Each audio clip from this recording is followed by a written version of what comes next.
Hey everyone, we're back with another episode of the Tabs and Tash YouTube channel reviewing Attack on Titan. Tashi here with my co-host. Tabs. Tashi, I thought you said it was a breakdown. Just a little joke. Oh, true. Yeah, we've changed it up. We're doing breakdowns, I guess, now for Yep. this. So the episode kind of starts off like back where it left off on the first episode. They're just kind of in the dungeon, and they're just kind of discussing like, yeah, we're gonna help Eren or not. Yeah. And I think everyone just kind of agrees, like, yeah, we got to help Eren. As much as they kind of disagree with a lot of what he said.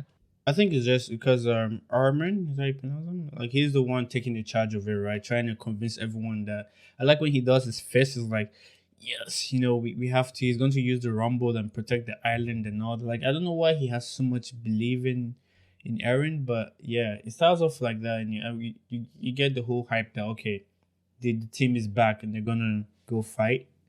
I think Armin's got so much faith in him, especially I think they do that flashback too, where they're like at the ocean and they're just imagining things, and that's a nice cutscene that they go back to. Yeah, you think that flashback was impactful? Yeah, dude, that's like probably one of the most important scenes, dude. Yeah, why? I love, dude, when they actually finally get to the ocean and they're like able to leave the island. Yeah. It's just like, it's just so hype. I remember when that like dropped in the manga, and everyone's just like, oh, but shoot, what he things says are actually gonna happen now. Yeah, but what he says is actually evil though. What Eren says, it's like that's what will kill our enemies or something like that. And I was like, how's that lovely? I think that's where like this whole arc of the anime is kind of taking off.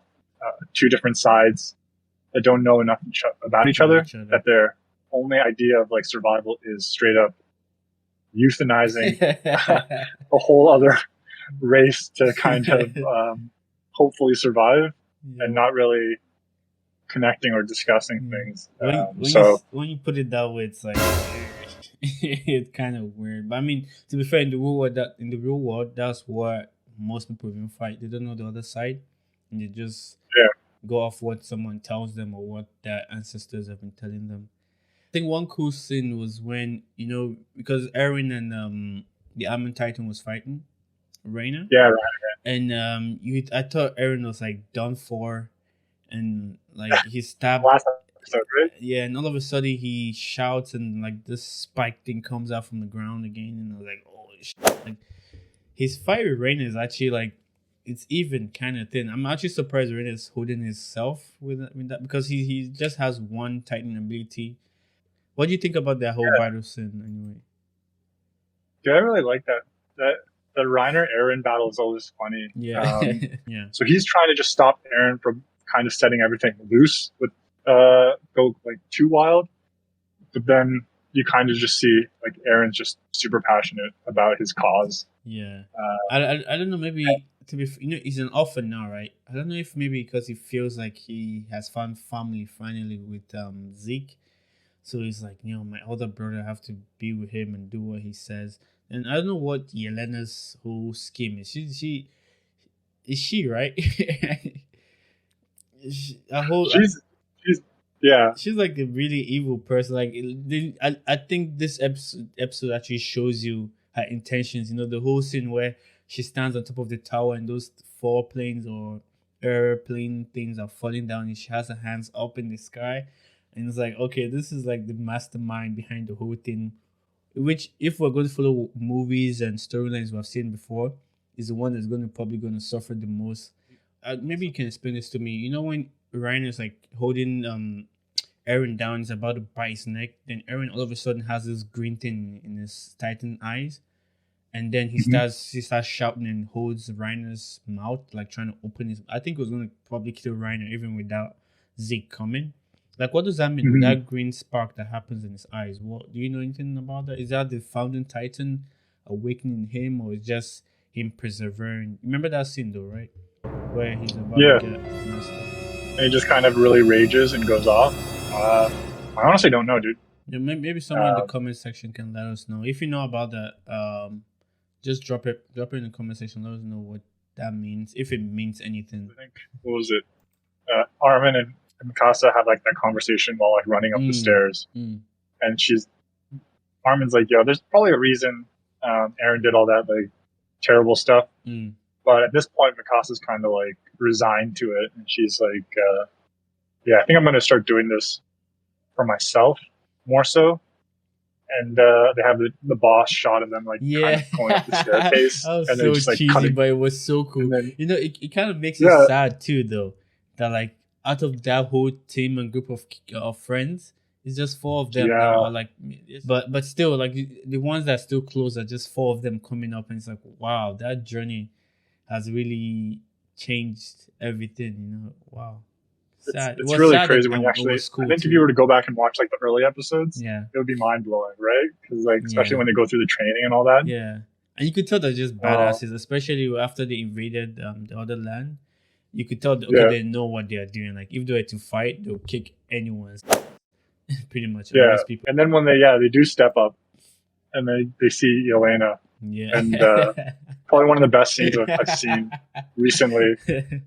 Is Armin pretty much being like their goals kind of align now. They're like, yeah, we're gonna help Eren. Yeah. And Yelena does like that like freaky look. Yeah, what kind of Armin. face is that? I don't even get it. I think she was like, the next things that you say are gonna like decide your life, because if you're not with us, we're gonna have to kill you. Yeah. And then Armin just like looks up and cuts to him, and it's like they do like the dead silent thing, and then they cut back to her, and they have like a little sparkle kind of, I think, and she's just like all nice. Yeah, she just because like they all, yeah. From there, it goes to the point where I think is the most impactful whole part, the most impactful part in the whole episode was the whole Gabby realization of who, like, she's starting to understand where she stands. You know, we first meet her and she's like this hardcore girl that's like, I don't care, let's go kill the other side, we don't care about them.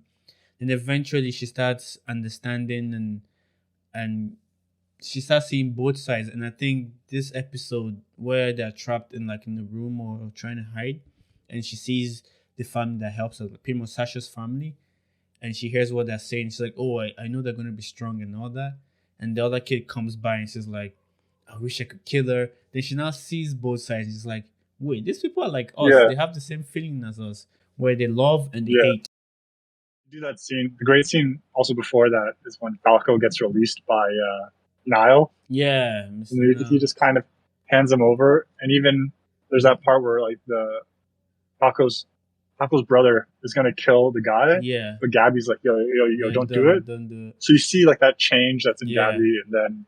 Which is good. I like how our arc is going. I like what's happening in the storyline. That's really good. But then you also get you get the funny part where Falco is confessing his love and everything. It's like, hey, you know what? I'm gonna die. Before I die, I have to tell everyone how I feel. And like he tells her that he wants to marry her, and I'm like, wait, what's you're a kid? Like, what do you know about that?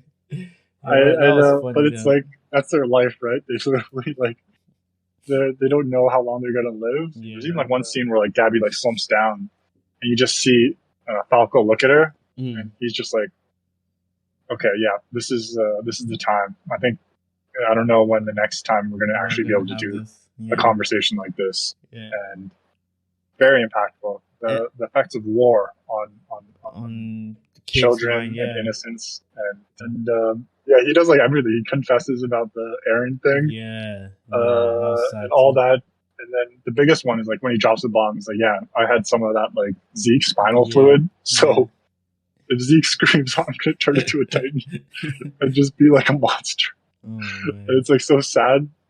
Pretty wild, but Falco's always been kind of like that kind of middle ground person, sees both sides kind of thing. Yeah, the neutral. He's always been great in that. And he learns from Reina too, though. I think he likes Reina a lot too. So maybe he saw that from Reina a bit, and he has an open mind and all that.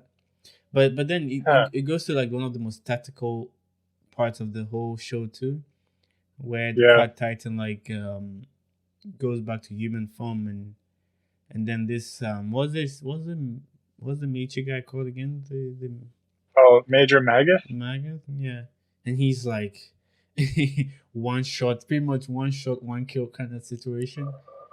Yeah, he like pretty much neck shots Zeke. I didn't know it was that easy to kill them. If they could do that, they should have been doing that all this time. Just distract them and get one huge shot. Like, yeah, Zeke thought like they had killed the card titan and everyone there, so I think that's why he was a little bit too lax. Yeah. And then, that's a sick shot of when he's like tumbling down. Yeah.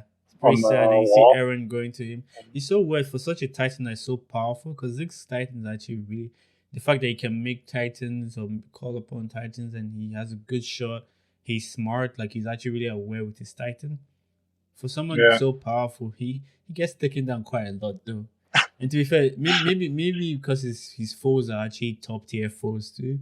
He doesn't have regular people. He's actually fighting people that are quite intelligent and know what they're doing. So maybe the rivalry between him and Levi is always pretty awesome. But yeah, that's how pretty much the episode is, right? Like it ends with just Eren making his way to Zeke, and then they think that if they connect, they might cause the rumbling. Yeah, and everything's kind of in play. The squad with Mikasa and Armin are all on their way too, right? Yeah. And it kind of ends like if they let Zeke scream and the Titan comes, then there's a problem. And then they have the last shot of Falco running. They're like, oh, okay, what's gonna happen? I wonder what happens in the next episode. But yeah, this episode was just a quiet, chilled episode. It's just more of like getting things set up for something big that is gonna happen. So I'm excited to see the next episode though. Yeah, something big's gonna happen, bro. Yeah. So that's another breakdown of Attack on Titan. This is the second episode, and we're gonna keep continuing to drop these, and we'll be doing them Mondays or Tuesdays, literally the day after, or after that if we're busy. So keep tuning in, keep checking us out. We're gonna be bringing some movie reviews coming soon too, and I hope you guys like this episode. We could talk about it. Taz, what did you think? Yeah, these episodes we're making of AOT. I want to see what it grows to. Maybe we'll do other animes, hopefully in the near future. But yeah, like what Tashi said, just make sure you subscribe, leave a comment, let us know if we said some things that are wrong or right. Like, let us know in the comment section below. And I hope you guys have a pleasant day. Peace. That's it. And that's it for another episode of the Tabs and Tash Podcast. Wow.